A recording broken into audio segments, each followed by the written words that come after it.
क्या महिला आरक्षण के नाम पर देश से झूठ बोला गया?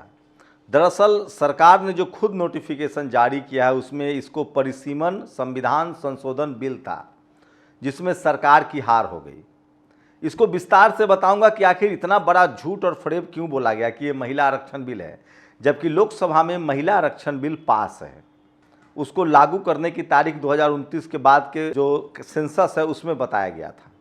तो इतना बड़ा झूठ क्यों बोला गया? और संसद में जैसे ही ये बिल गिरा, महिलाओं के पास प्ले कार्ड था, बीजेपी के सवर्ण सांसद महिलाओं के पास।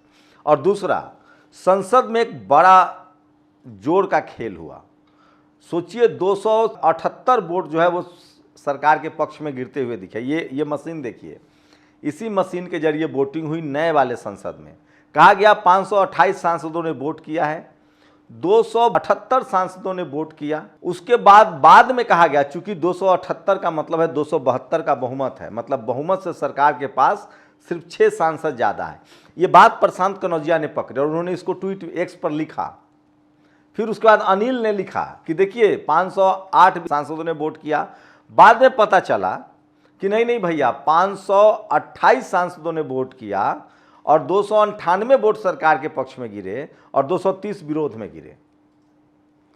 मतलब ये मशीन जो है वो 528 वोट गिनने में गलती कर दी, वो भी संसद में। बाद में इसको करेक्ट किया गया। ये बड़ा सवाल है।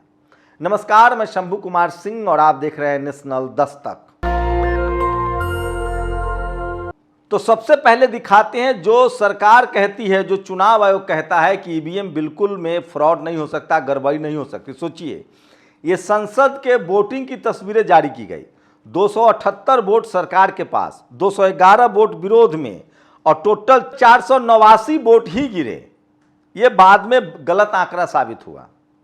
खुद कहा गया स्पीकर के द्वारा कि हम संशोधित करके फिर से पढ़ रहे हैं, और बाद में 298 वोट जो है वो सरकार के पक्ष में। उसके बाद संविधान संशोधन का बिल था।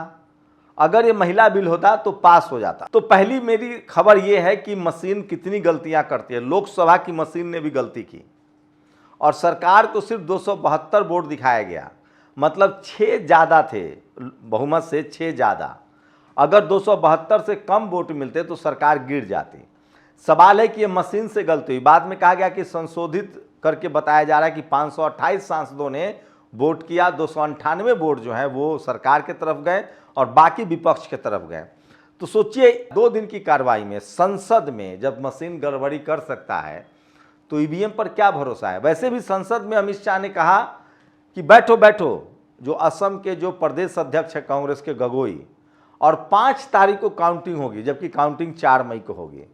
तो एक बड़ा सवाल है। अब दूसरा जो सबसे बड़ा झूठ बोला गया, ये खुद सरकार का नोटिफिकेशन है। ये महिला आरक्षण बिल नहीं था, ये बिल था परिसीमन का बिल। और सरकार का की प्लानिंग थी, इस बिल में था कि 50% सीटें सब जगह बढ़ा दी जाए।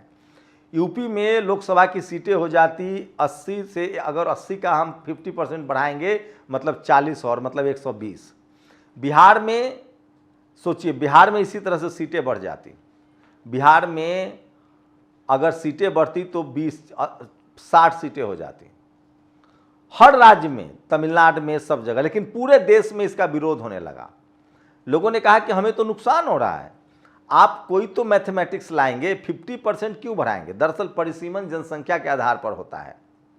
कहीं कहीं लोकसभा में 50 लाख की जनसंख्या, वहाँ 5 सीटें बननी चाहिए, 10 लाख पर एक लोकसभा बननी चाहिए। ये सारे मुद्दे, तो सोचिए ये सरकार अपने हिसाब से कायदे तय करती है, नियम तय करती है। महिला आरक्षण बिल जो है वो संसद में पास हो चुका है पिछली ही सरकार में, और कहा गया था कि 2029 में जो जनगणना होगी उसके बाद परिसीमन होगा, उसके बाद इसको लागू किया जाएगा। लेकिन अब ये जो पूरा जो खेल रचा गया, ड्रामा रचा गया, जो 2 दिन का जो लगातार जो संसद का सत्र बुलाया गया, उसका मकसद था कि चूंकि तमिलनाडु में चुनाव है, बंगाल में चुनाव है, यहाँ एक बड़ा प्रयोग करके देखा जाए। आधी आबादी 50% महिलाएं हैं, महिला बिल के नाम पर एक बड़ा बहस शुरू किया जाए और इसके बहाने परिसीमन का बिल ये लाया गया था। महिला आरक्षण बिल तो पास है लोकसभा से, राज्यसभा में पास होना है। एक बार कांग्रेस की सरकार ने राज्यसभा में पास कर दिया था, लोकसभा में अटक गया था। तब भी अटका था SC ST OBC महिलाओं को रिजर्वेशन चाहिए। लेकिन इस बिल में ये साफ है कि बहुजन समाज के नेताओं ने, चिराग पासवान हो या नीतीश जी हो या अनुप्रिया हो, इन तमाम दलों के सांसदों ने जरूर इस बिल के खिलाफ विरोध में प्रदर्शन किया है। सोचिए, बिल इसीलिए अटक गया क्योंकि इस बिल के जरिए महिला बिल का अगर नाम नहीं दिया होता तो हो सकता है परिसीमन का ये बिल पास हो जाता, 2/3 बहुमत से संविधान संशोधन हो जाता और 50% हर राज्य में सीट बढ़ जाते। सोचिए सरकार करना क्या चाह रही है। चूंकि यूपी को फायदा था, बिहार को फायदा था, मध्य प्रदेश को फायदा था, झारखंड को फायदा था, तमाम हिंदी पट्टी के राज्यों को फायदा था इस बिल से, क्योंकि अभी 80 है तो 120 हो जाता लोकसभा का। सब लोग सांसद बनना चाहते हैं, लेकिन इसको मिसकोट किया गया। इसको कहा गया कि नहीं, ये महिला आरक्षण बिल है, इसको लागू करना है और इसीलिए परिसीमन किया जा रहा है। दरअसल ये संविधान संशोधन बिल था। अगर ये महिला बिल होता तो ये 272 सरकार के पास बहुमत है, बिल पास हो गया। सरकार को 292 वोट आए। वैसे मशीन गलती कर, मशीन गिनने में, सोचिए मशीन 500 वोट गिनने में गलती कर रही है तो ईवीएम कैसे काम करता होगा। लेकिन ये महिला आरक्षण बिल नहीं था, महिला आरक्षण बिल पास है। सरकार की प्लानिंग थी कि ये परिसीमन बिल है, पास हुआ तो अच्छा है, इसको लागू कर देंगे 2029 में। नहीं पास हुआ, अब बढ़ा हुआ जो सीट है वो महिलाओं के हिस्से में जाता। सोचिए तो ये सरकार किस किस तरह से सोचती है, आरएसएस कैसे कैसे प्लानिंग करती है और कितना झूठ बोला जाता है। सबसे बड़ा सवाल है कि आप कह के आते कि ये परिसीमन बिल है। सोचिए परिसीमन बिल इस तरह से लाया जाएगा तो दक्षिण भारत के सारे राज्य नाराज हो जाएंगे।